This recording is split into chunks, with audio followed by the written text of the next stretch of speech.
Thank you to Sherry and Erica and Frank for all their continued assistance. And those photographs. I don't know. Something happened during the last 50 years. I sad really, but yeah, that was once me and you've got what's left. Yeah. So sad. Yeah, that's what happens if you live long enough, which we are. And speaking of Ollie, and that lovely endorsement for our Chamber of Commerce and the joys of Auburn, this is the end of my 9th year with, can you believe it? Time goes by. Indeed, I'm going to be here if I can. Yes, I plan to be. Yeah, so it's going to be all about the Auburn history. English history. So I thought I would end with a discussion briefly of the representative institutions because I feel like we've had so much bad news about this period. We need something a little more cheery. Even if we get somewhat depressed about Congress nowadays, or even if we get even down about Parliament, we understand how important these institutions have been over the years. My period, that is the 14th century, is a very early one, and we understand, despite what you may think, that kings can rule as they please. They really can't. I had a student once who told me she would just be an empress and not have to deal with anybody. I said, I don't think that could have happened. It's maybe a nice dream, but the fact is that whatever society you are dealing with, it's very hard to have a so-called absolute monarch. Even if you want to talk about someone out of my period, like Louis XIV and Versailles, it looks pretty absolute, but is it really? No. But so far as the medieval rulers are concerned, it's sort of like have to be done on a consultative basis. And who do they consult? Well, of course, the who's who of that society. In the medieval case, you can see nobles and high clergy, meaning parish priests need not apply, or and of course anybody who's part of any lower rank. This is what they call the Curia Regis, literally the court of the king. It is a very flexible body, meaning that people come and go, who happens to be there. It's so informal. It's like, I think I'd just like to meet with you all, and consultative, in other words, and the king can do is, presumably he wants to, but he talks to her. And again, you see that auxilium and concilium, and those of you know Latin, having to do with help, auxiliary, and advice. Counsel. See the counsel there, the Latin. All of it means we can offer it, and perhaps it will be useful for you. Take it or leave it. Even a Charlemagne, though, had to talk to people because they could feel like I'm more important because he singled me out, whatever it be. So I'm suggesting that the idea, and this of course applies in feudal circumstances, we know that, go to war, whatever it may be. We talk to these people and they say no, yes, maybe, and then we make up our minds. I don't think this is in any case a make it or break it meeting. That's a long way from that, but it will come, of course, eventually. We'll go to France first, and the reason we're going to France first is because I think the English story is lengthier. Yes, because of course we all know about the Estates General. As I'm going to do in the fall, if I just mentioned the Estates General, I think you want to talk about 1789. Absolutely. I mean, that's just, it's there, it's embedded. You can't help it. I mean, this is the way it is. Louis XVI and all the rest. And as they say, the rest is history, right? So all this, the Estates General becomes very important in the medieval period. And the reason, excuse me, Philip IV, Philip the Fair. We've talked about him before, and we understand his significance. Very significant in French history, and significant in this case because of someone, and I hate to say it, but someone who should have been a man of God, but instead was the great enemy of Philip IV. Woo. I thought, I know, don't you think the artist really got the sense of him? Boniface is going to hell, right? Yes, literally and figuratively. Boniface gets a bad press. Yes. I mean, it's not like ratemypope.com. It's not like we got mixed reviews, or you may said, no, I love him. He just goes around helping poor folks. And I know he set up a new charity the other day. No, he is a part of a very, very important Roman family and will become highly significant in politics. He also had an enormous ego, as you would expect someone from his position to have. He thought of himself, I think, as another innocent third. I mean, that's that sort of thing, like you have him up there when you get up, and sort of like a Rocky of the papacy, and you're sort of like, you're working out and thinking, yeah, I'm going to be like this someday. Well, he wasn't. But he's an innocent third wannabe, you know. He keeps on saying, yeah, give me a layman. They're going to pay. So we got the contest in Boniface versus Philip. And the issue is, do kings have any right over the Catholic Church in their realms?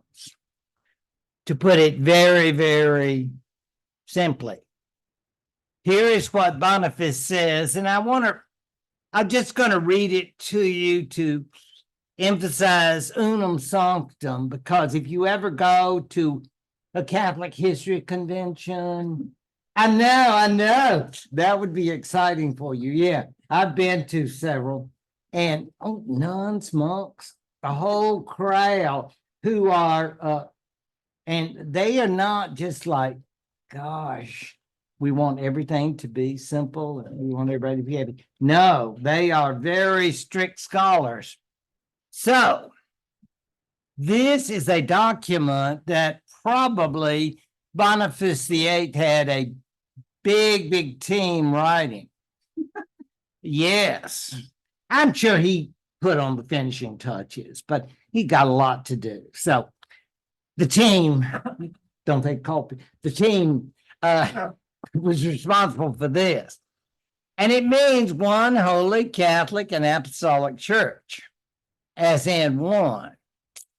We believe in her firmly. We confess with simplicity that outside of her, there is neither salvation nor remission of sins. I love the translator too.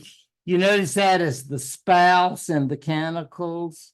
You realize they're talking about the Song of Solomon and the spouse, meaning, of course, Christ, or in the case, Solomon, proclaims, "One is my perfect dove." You can find this in the Song of Solomon. It's right there in its translation, "my dove." So the idea is it's all allegory. Check your Cliff Notes on this. You'll find out. Yep. I wouldn't lie to you, I promise. But that's the Song of Solomon. She's the only one, the chosen of her who bore her. And you say, can you prove that? No. This is just the allegory, and that's just what Boniface decided, that that's what it meant. And she represents one mystical body whose head is Christ, one Lord, one faith. Time of the deluge. Well, we would call it flood, but there's only one Noah of ark, prefiguring the one church. And you're going like, what? How do you get that? Allegory, capital A, people. I'm telling you. I mean, you have to work at it and appreciate that. Now you say, gosh, is that the end? Oh, no. He got more and more as evidence. And the copy gets to Paris. Yes, for Philip IV, and it's not for your eyes only. It's sent to all the bishops and the ruler. And to say that the reaction is not good in Paris would be an understatement, because, of course, this means, in effect, how dare you try to take my authority? You know what you are? A usurper. And you know, that's a very, very bad thing, especially if you are Catholic and you are a king. You're under me and you're trying to take part of the church's revenues. That's a no-no. That is strictly taboo. That is holy money. And all of this is to put kings in their place. And you're thinking, like, is this really wise for Boniface VIII? And the answer is, it is not good at all. But if you got some big poster of Innocent III, Vicar of Christ, and you're thinking, yeah, anything Innocent, anything I can do, he can do better. It's that kind of thing, the idea of I'm going to be better. So, you want a conflict? We can have a conflict. But I've got friends too, says Philip. What happened was, of course, that Philip, like most laymen, had lots of debts, and he doesn't want the church, bishops and so forth, to escape those kind of money. You can ask for like a holy contribution, for going on the crusade, whatever it is. But let's face it, Philip had continuing wars with the English.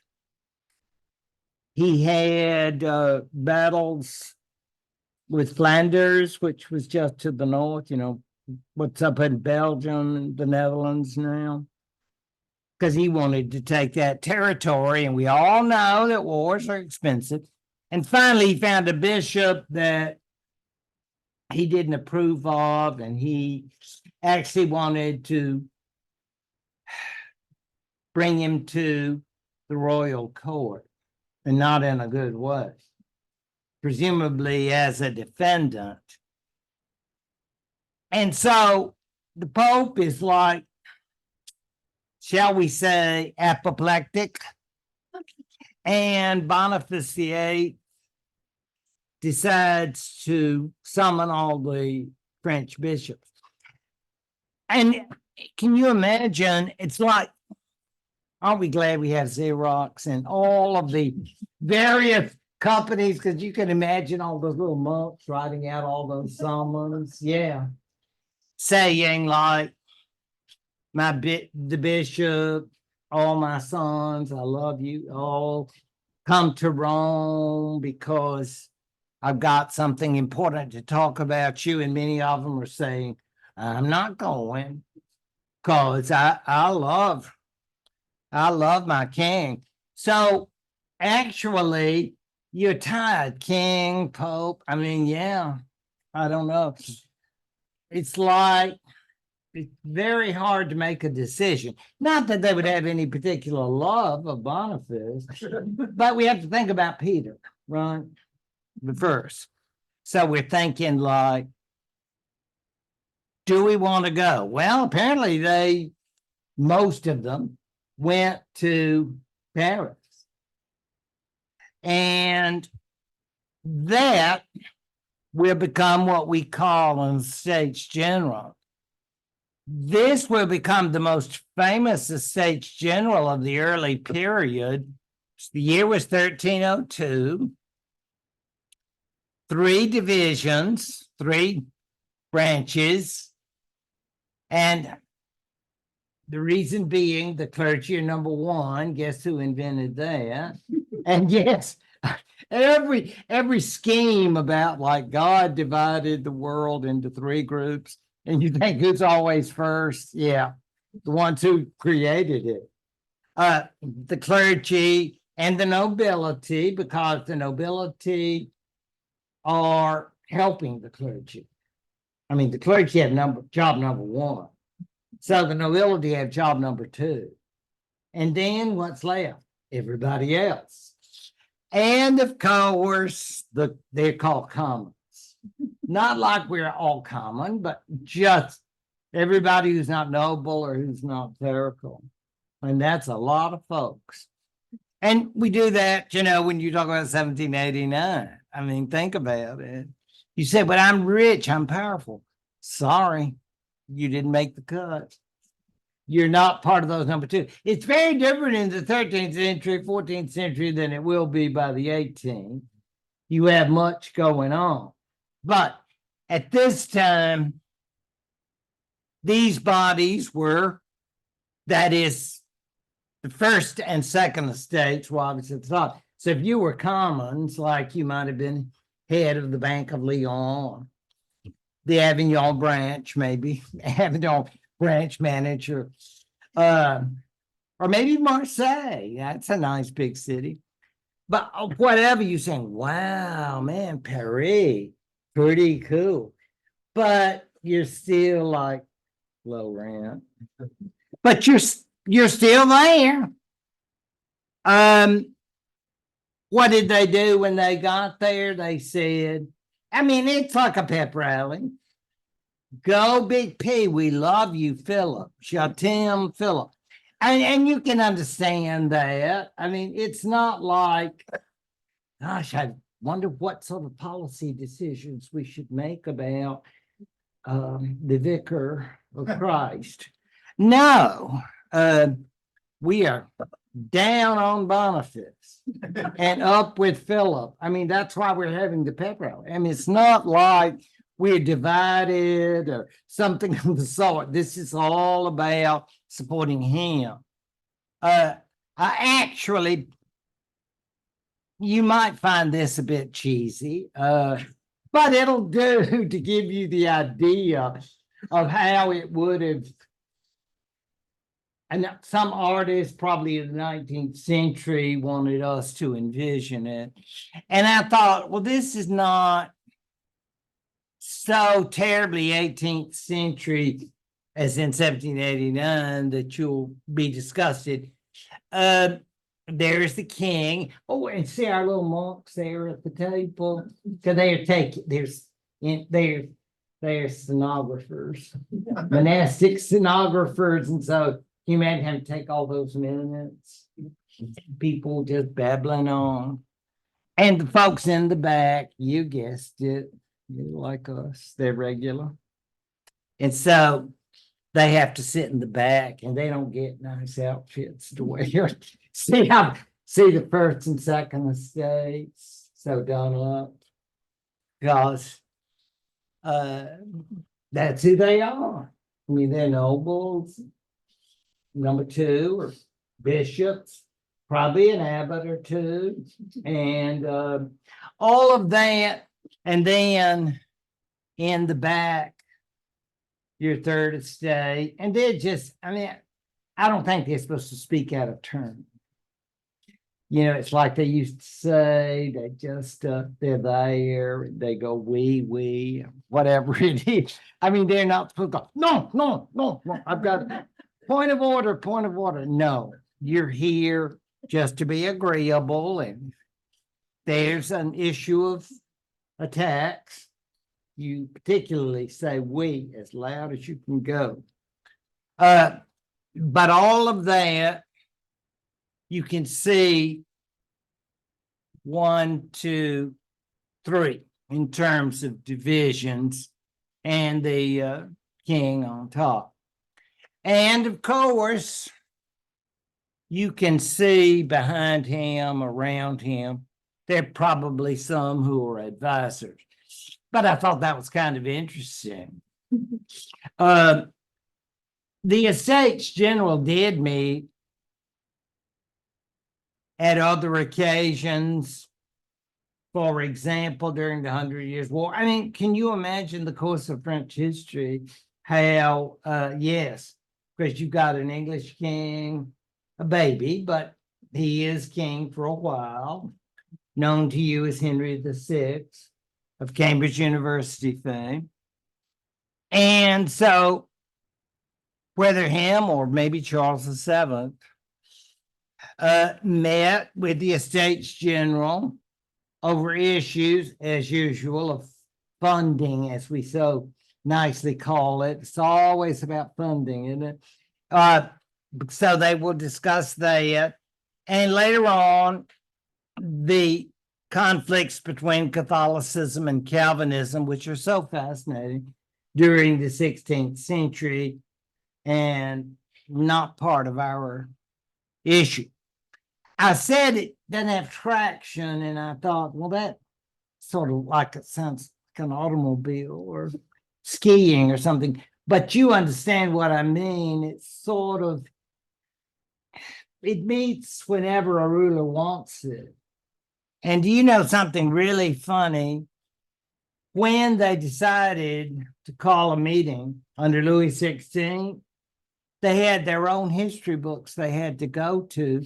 It had been that long since it had met. So they had these ancient books describing a meeting of the Estates General. And they said, wow, that's, it's sort of like if Congress had not met since, I don't know, Abraham Lincoln or George sometime. And yeah. I mean, you think about that, and then you really appreciate it. It was not a well-established institution. All of this was done away with 1790, 1791. I note also, because of the similarity of words, the Parlement, you see that?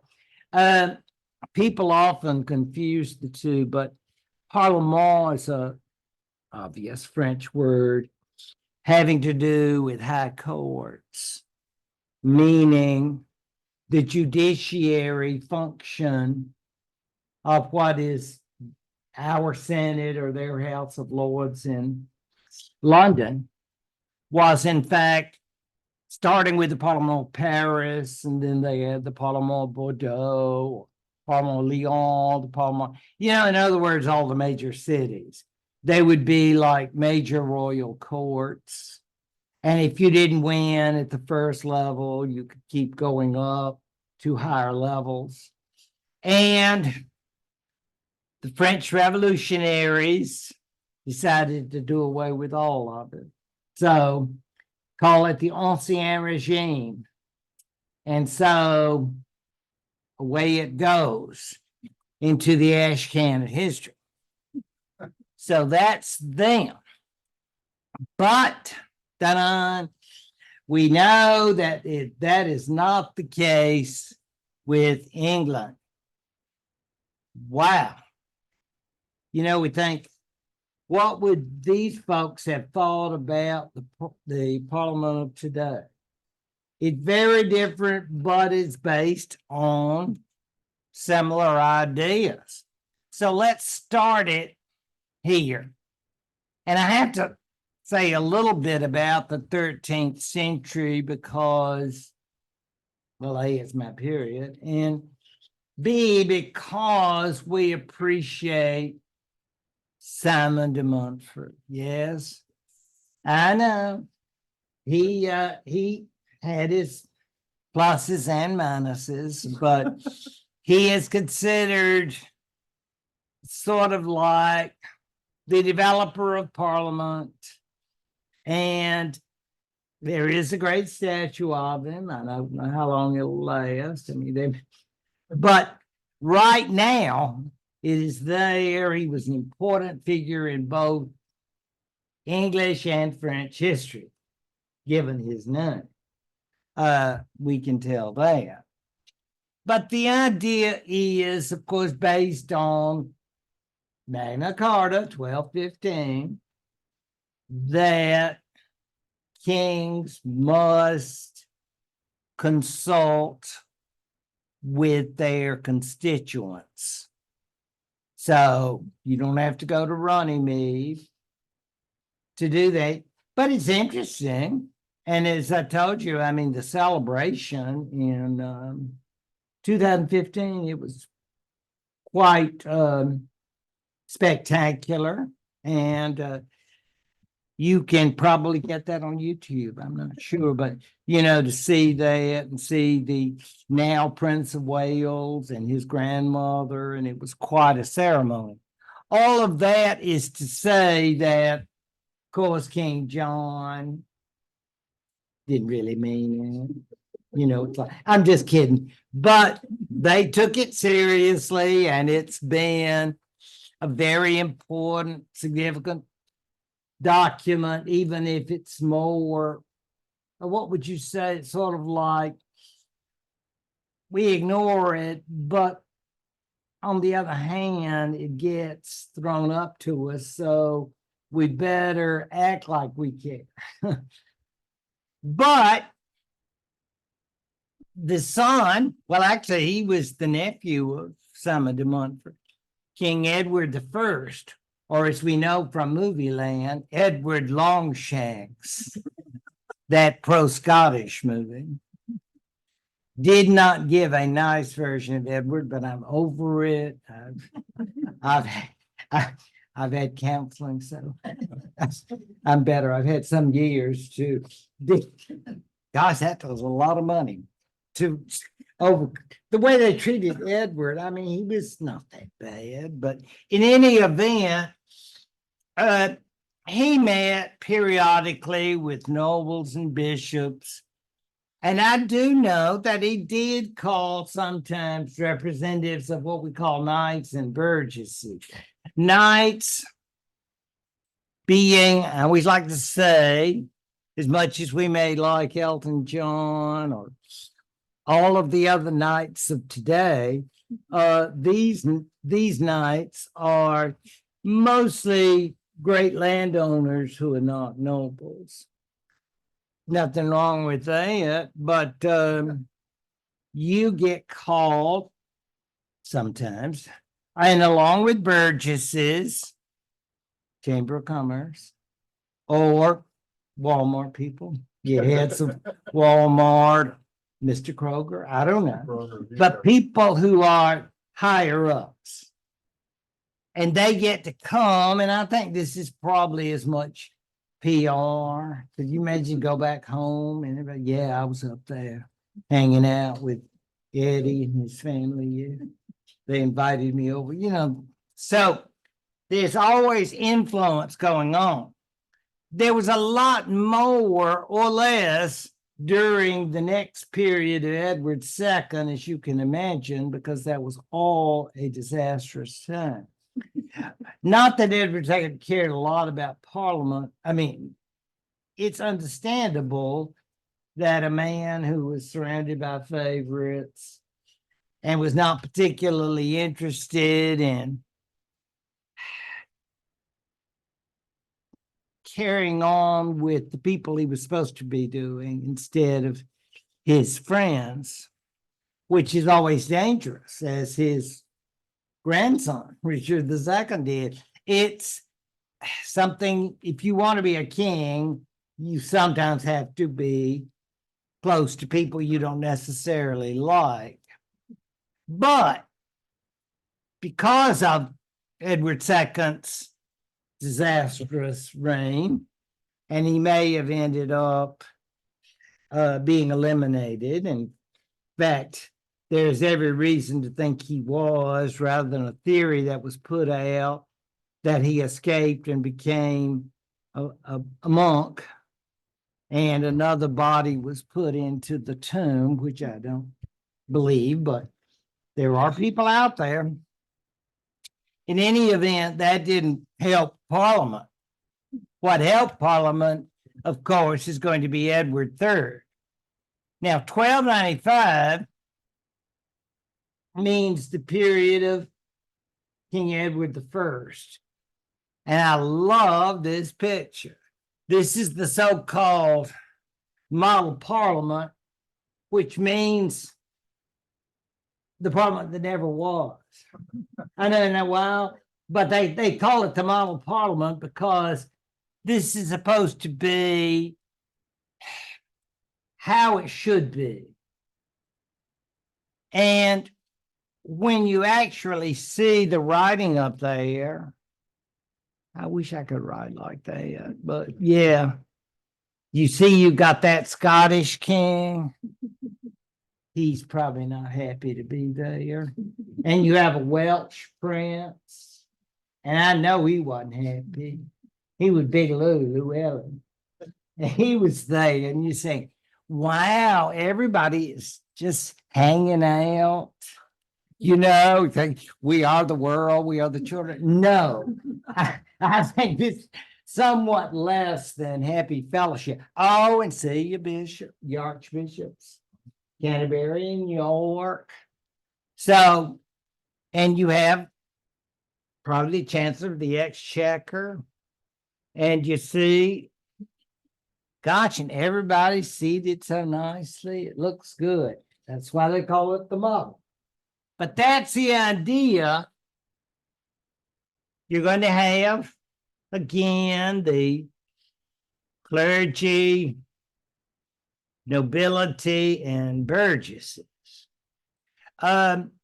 That's supposedly the way they want it. If you're curious about, as I was, about the ones in the middle, that includes symbolically representatives of what I always told students to avoid when they're in Northern England, the sheep, because they can really create havoc, because there are lots of them.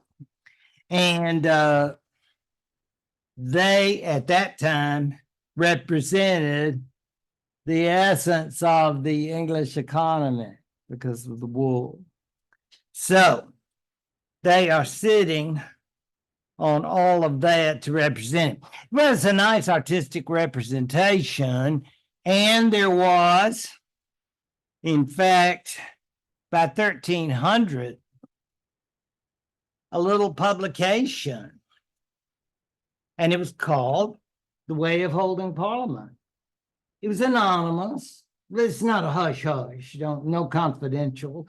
But this is like, we just don't know who wrote it. I suppose some member of the church, wouldn't you think?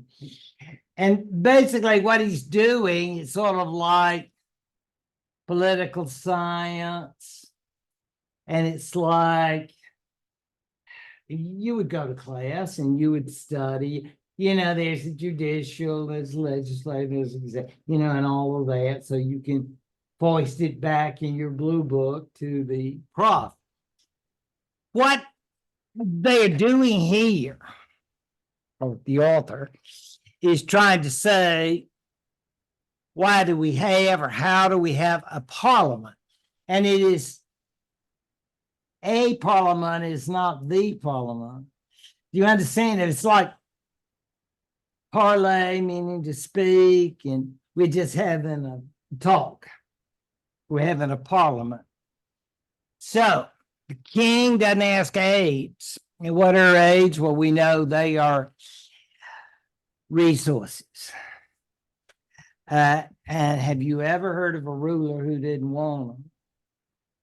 Many of us are paying taxes now, and we appreciate the government and its needs, and we are glad, nay, thrilled to assist those in Washington and Montgomery who need resources.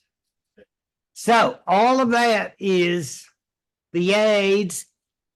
And originally, you'll notice imminent war is coming to a country near you, an area near you.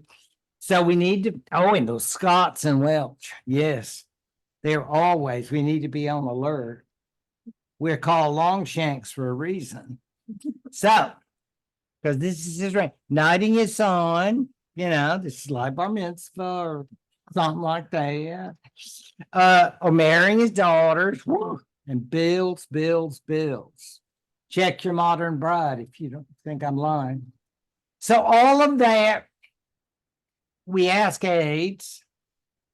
And the idea is we bring everybody together and says, I hate to do this, but between Sis's wedding and Junior's knighting, I'm telling you, I just find it hard to cover everything.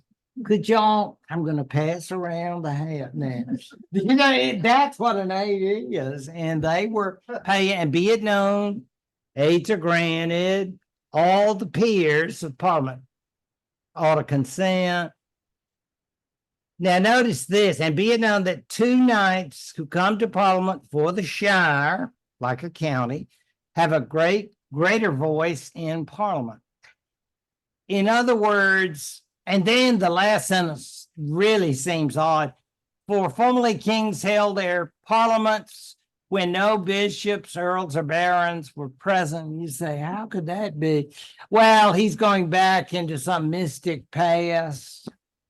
And the idea is there weren't any of those. They were just people. And the people loved their king. And when the king needed those aids, not often, because you don't want to overdo it's like, can you work that relative or you can work that friend, for money? Yeah, it's like that. I don't mean to be vulgar about it, but I mean, let's face it, we got to limit it. So that's when we talk about aids, the knighting of the son, the marrying of the daughter, and of course, the prospect of war. All of this goes back centuries, and what they're saying is that this goes on, and in the remote past, it went on without nobles and bishops. It was just, it's always been part. We know that's not true, but that's part of what they call, and it's about 1300 when it came out. So we are talking the period of the earlier Edwards, Edward I, Edward II. How is this going to work out? Well, it takes time. I mean, like good cooking or anything else. I mean, it evolves through circumstance. But the 14th century is important, as we're about to see. What I want you to note is by 1399, by the end of the 14th century, there's not any possibility that some king could come along and say, you know what, I'm just sick of this. I just don't want it. You know, in 1789, when the National Assembly, as you'll remember, just said, no more of this.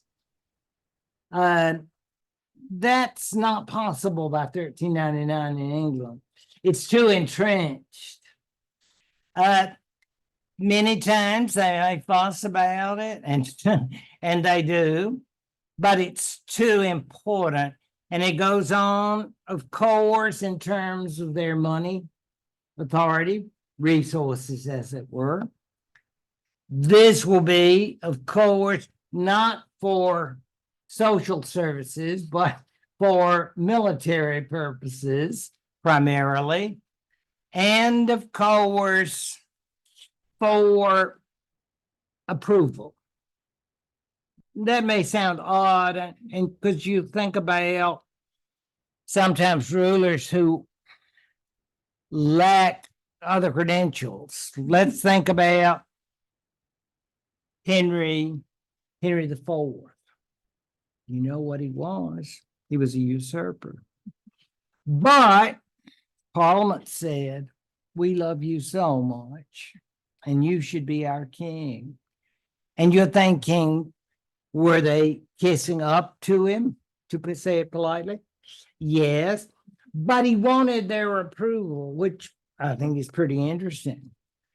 And then we go to a certain individual that we all know. He probably ate too much meat, more than was good for him. And he had some weight issues. I'm referring, of course, to Henry VIII.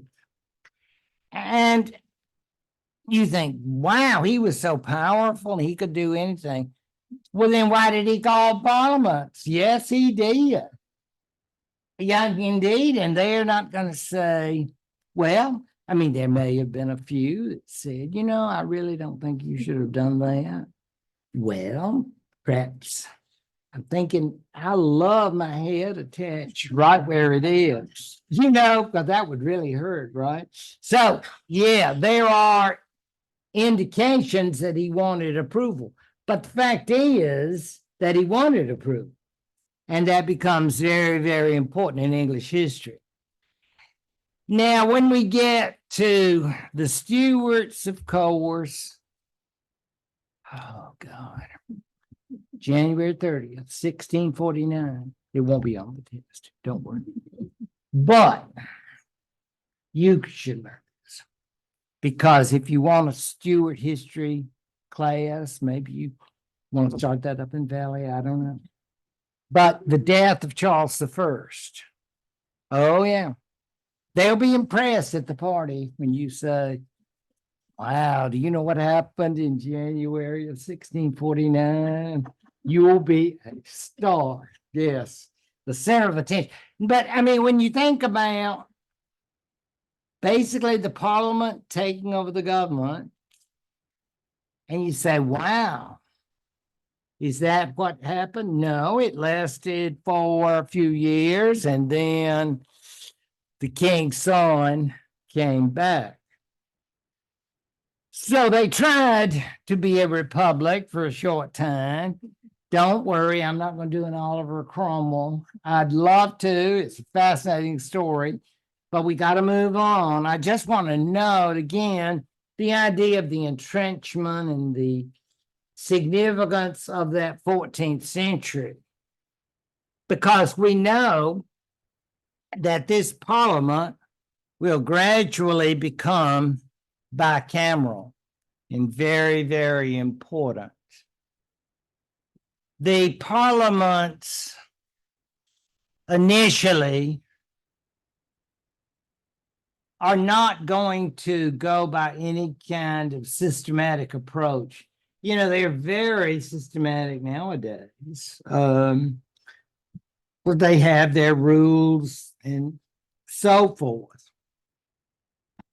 But the histories of Parliament, and again, if you want to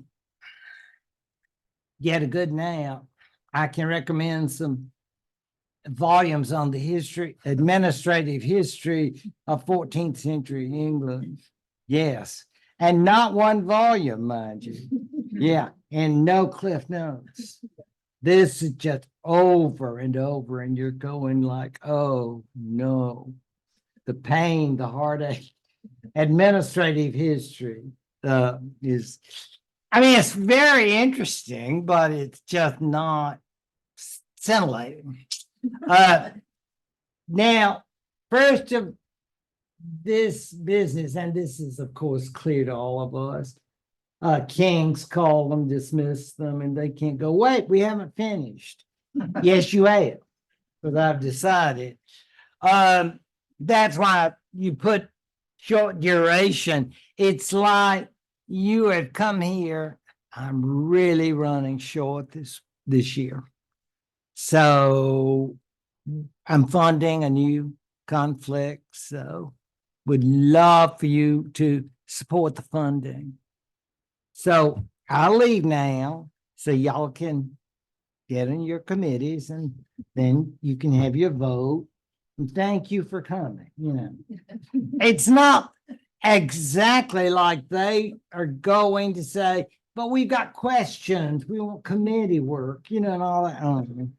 We want your cash. They are invited, knights and burgesses. They're invited sometimes. And it's like exciting. Can you imagine? When I get home and tell Marge about all the meetings that I went to, and I got to see the king, you know, that kind of thing. But I'm not sure how important they were, but I mean, they had to pay because they got money.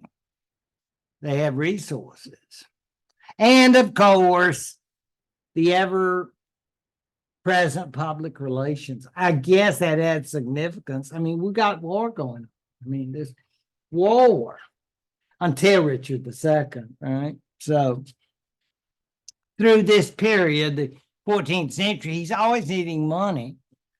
Now, the evolution into lords and commons, that's important to me because the commons, the knights and burgesses, they will gradually come out. But who's leaving? Believe it or not, the lower clergy, by lower clergy, I mean, just say you're an abbot in some small monastery, or you don't really need to be there. What you can do is you have a clerical convocation, and you can get together and promote funding. We love you, Your Majesty. We love you so much that we're gonna get a collection together of let's defeat all of England's enemies fund because we love you and that sort of thing. But we don't have to come to be with you to do it. And believe it or not, you can go to the Ralph Brown Drawn Library, and there are actual, because I've used them, huge volume, folio volumes of tax collections from this period. And that makes scintillating reading. So whenever you want a tour of these records, I'm your man. I'll do that. Tuition free. Okay. That would be a pleasure. Because again, these convocations, the king is not really interested except, to use a vulgar word, soak them. We want a contribution, but you don't need to come. Just cut it up. So the monasteries, the local clergy, who comes in the commons will come the burgesses and knights for the so-called House of Commons, the House of Lords. And that's going to be very odd in the future, isn't it? It's going to, as I understand it, they will all be hereditary. Nobles will no longer be a part. It'll just be whoever has the title. And I'm thinking the House of Lords is becoming more and more a relic of the past. At this time, however, the barons, bishops, and abbots, and these are big abbots, not little abbots. These are the biggies.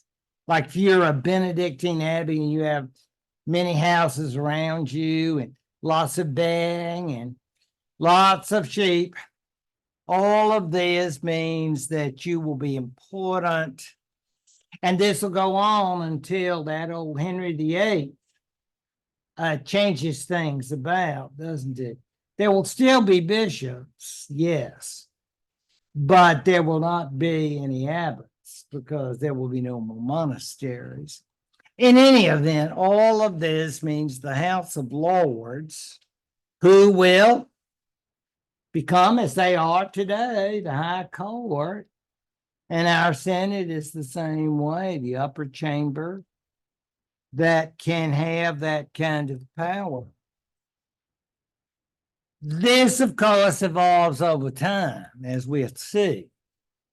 The House of Commons is fascinating because during that 14th century, these knights and burgesses will gradually get together.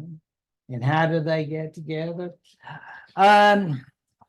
It's like they start dating. And a knight will marry a burgess's daughter. And why? Well, I don't know. Position, money, whatever. The knights and burgesses at first are probably a little hostile. The knights think, yuck, I don't want to go out with a burgess. Ooh, she's common. She just got money. But the parents are going to say, no, money's good. And so you go out with her. So they talk about these groups gradually understanding their significance to each other. And part of it is money and part of it is power. But all of this is what I would call upper middle class. This group then is going to become, of course, highly important for the future. And we call them the gentry. I guess it goes on in the history of every society, but it seems particularly clear in these examples.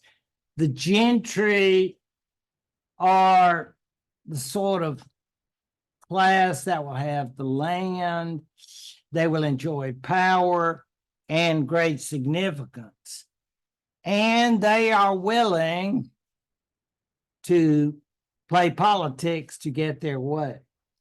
And this will involve what's called redress before supply. And of course, you want this and we want that. So let's come to an agreement. I don't think they would say that to the king, but they would say it to his ministers. And that may be as close as they ever get to the actual monarch. But that's what we always want to understand, that unless they get that kind of approval for whatever it is they want, they are willing to haggle, negotiate. And I think it's very important that we understand, even in the 14th century, sometimes they would not say to a king's fiscal demands, sure, whatever it is you want, we're all for you. Why should we stop with just the taxes that are on the book? Maybe we can get some more. No, they want to negotiate and say, if you want this, we have certain wishes. So negotiating is very important, as we know. So they call their demands non-negotiable. Well, they're not non-negotiable, but they must be met, accepted. We have to reach an understanding because you want the money and we've got it and you don't. And that's what it's all about, which I think is very interesting in this period. Now, the royal statute is essentially the English law as agreed to by both commons and lords. These statutes are legal and they do not, as they always say, does not indicate any sign of democracy. I think that's very important that we, the people, come back to the 20th century, 19th century, because this is very, very elite. But the most famous statutes have to do with how many clerical positions can people have. It's called statute provisors because, of course, the church had a number of church positions that people utilized for their own benefit because we have so many sons and daughters. And the filth of nepotism is alive and well. Yes. So they have these positions. So they're trying to control it because even popes would try to send people over and say, we've got a few extras from Genoa or Siena, and we would just love it if they could get positions that basically involve a lot of praying, but otherwise no serious responsibility, but prayer. Yeah. Whenever. The statute of laborers, and this, of course, will come at the very late time of Edward III, means keeping wages down after the Black Death so that people, like they do after COVID or whatever it is, expect to get more because of the lessening of the population. And you can imagine the folks at these parliaments don't like that. And so the statute of laborers means that we want to keep wages at the pre-plague level. And folks don't like that a bit. Ergo, Wat Tyler, yes. 1381 case, yeah. Tower of London, right? Yeah. So all of that, then I just mentioned those two statutes. There are lots more then available to you, Ralph Brown's own library, that you could see others, but these are among the most famous because, again, why are they put into effect? Because the people at Parliament wanted them. It has nothing to do with the rights or I want government assistance or anything like that. This all has to do with power and control. But particularly among people who are not of the nobility or highest clergy. That's someone's impression of Edward III. I'm thinking an aging Edward III. And we always think sometimes, if you think about Edward III at all, sometimes we think of him as the young son of his mother, the Queen, who had a boyfriend. Yeah. And, but he became king, and he was king a long time. And 1327 to 1377. I mean, it's a long time. Yeah. But when he did become king, he was great that first decade or two, but we all kind of fade. We understand. And we have friends, the filth of nepotism. And so often, all of the evils that I brought up, extravagance, corruption, and like, you want a job for your kid? How much? That kind of thing. Yeah. So, particularly, I think I've mentioned that for a long time in the later years, the Black Prince was sort of de facto ruler, and he becomes, in his dotage, I guess you'd say, he was not, in other words, not functioning very well. But everybody around him, including mistresses, are taking advantage of the situation. And that's how corruption, when you don't have vigilance. And he was not being vigilant. I mean, he was still interested, but more or less, what I think is interesting about this is that this is the first time you're going to have impeachment, that process. Now, you've got divisions of Lords and Commons. So the charges will be brought against ministers. And you can imagine it's like, oh, you can't do that. That's insulting. Yeah. The king's like coming out of his stupor, I guess. Thinking with, her name was Alice Pert. She probably grabbed necklaces when he died. I mean, it's like, yeah, you better watch out. You choose for your companions. But basically, they were impeached. And a lot of people think that means they're thrown out. No, they're mostly indicted. So it came to be, for various reasons, that this was the responsibility of the lower house. And it must have, this is 1376, the year before Edward III died. So this is kind of significant. Two royal officials. And you don't say the king, you were a bad king, we really don't like you. You just say, the king, we love you, you're wonderful, your majesty, kiss, kiss. But those bad ministers, yeah, you can do that, but you got to be real careful, real careful. That will go on for centuries. And then they will be tried by the House of Lords. So the High Court, and this will be revolutionary in that sense. But it will all be done legally. And in the case of the people who are convicted, they'll be convicted in absentia.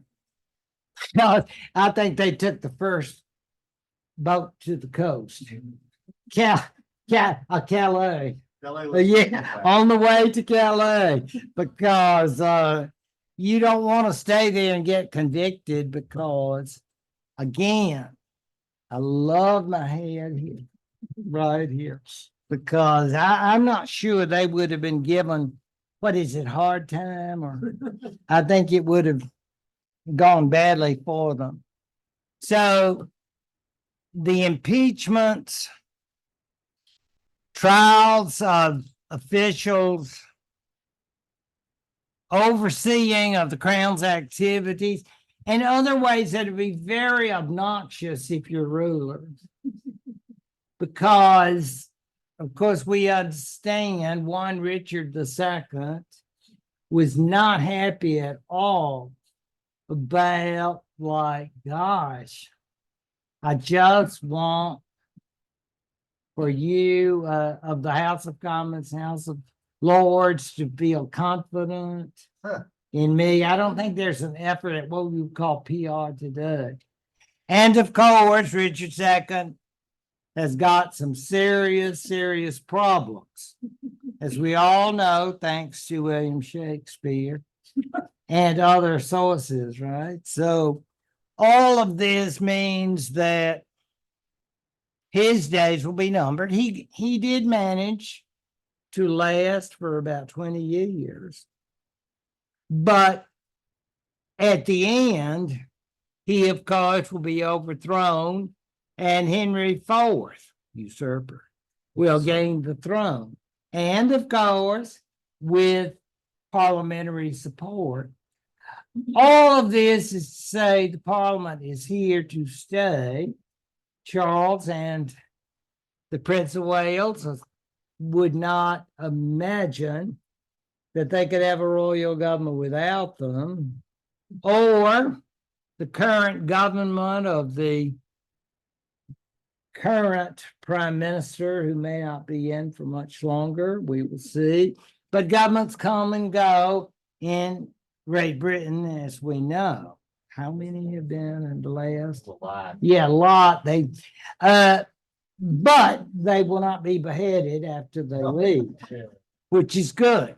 But all of this is to say Parliament is much older than the American Congress and has held on and proven its significance as a road to democracy in this great friend of the United States. Please come back and join me in the fall when we will talk about British history all year 24, 25, if you can believe that. Thank you all very much. I've enjoyed seeing you all on Tuesdays. Thank you.